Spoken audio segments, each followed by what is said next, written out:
Assalomu alaykum. Mening ismim O'tkir. Men bu yil 11 yoshga kirdim. Agar men vatanga borsam, men Norvegiyada tug'ilib cho'ng bo'lgan. Men azaldan vatanga berib boqmagan.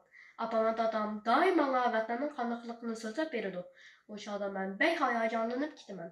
Shundoq chog'larda xiyollarim doim vatanga ketadi. Agar men vatanga borsam, eng boshda albatta tuqqanlarim bilan ko'rishatdim. Çoğun apam bilen, babam bilen, ben evde tuqqanlarım bilen görüşsek, nimandaq beyzi bulaqda, ha? Eğer men vatanga barsam, həmmə tuqqanlarım bilen, həmmə yurtni aylanğan bulatdım.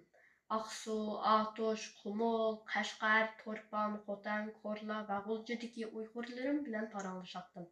Ularning she'rlarini anglab baksam deyman. O yerlerdagi mashhur tarixiy yerlarni ziyorat qilatdim.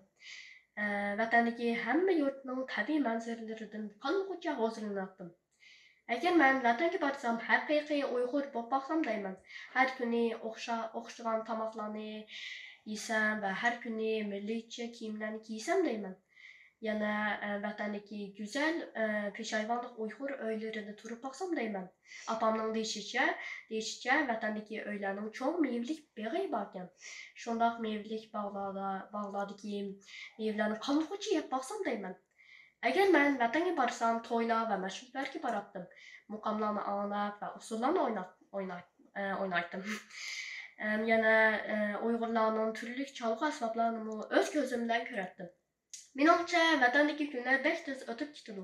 Yana Norvegiyaga qaytadigan kunlarmi keladi. Men vatandan nima ilib olsam bo'lar? Men bildim. Men Qashqardagi do'ppi bozoridan har turli do'ppilardan birdan ilib olardim va Norvegiyaga kelganda har kuni birini kiyardim. O'tkir balam, siz nutqingizni boshdan oyoq nihoyatda keskin ham temkin bir talaffuzda so'zladingiz. Sizning nutqingizni anglagandan keyin sizda bir xil Uyg'ur yigitlarga xos keng qo'saqliq, cho'ng sifatlik va mardonlikni ko'rgandek bo'ldim.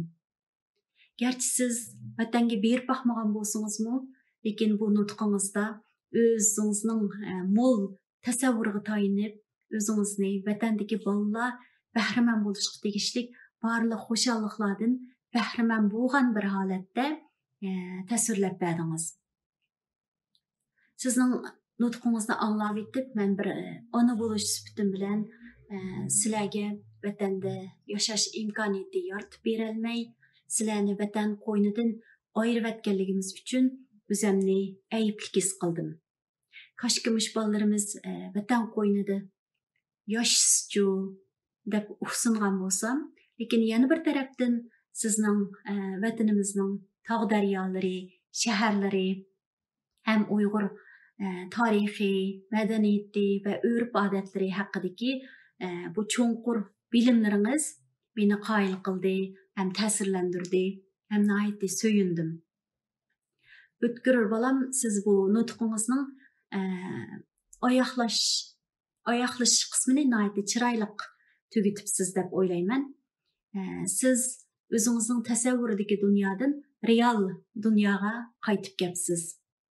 Siz bu tasavvuringiz bilan real dunyo o'rtasidagi bu ikki bo'shliqni endi vatandan uydagilarga nima og'ash kessam bo'lar degan shu bir jumla bilan shu ikki bo'shliqni istiqiylik oldi bog'lab bir butunlik hosil qilibsiz deb o'yladim.